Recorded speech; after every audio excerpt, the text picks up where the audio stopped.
এই ফুলটির নাম রঙ্গম ফুল। এর শোভা দেখতে মনোমুগ্ধকর। রঙ্গম ফুল লাল রঙের বেশি দেখা যায়, তবে আরও অনেক রঙের হয়ে থাকে।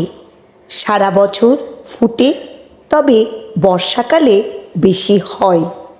শোভা বর্ধনকারী উদ্ভিদ হিসেবে রঙ্গম ফুল জনপ্রিয়। তরু রাজ্যে প্রায় সারা বছর সবুজ পাতার ফাঁকে রঙ্গমের পরিস্ফুটন মানুষ প্রাণ ভরে উপভোগ করে।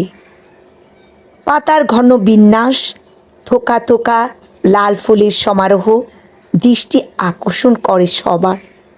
এটি আমার বাগানে পরিস্ফুটিত হয়েছে, দেখে মন প্রাণ জুড়িয়ে গেল।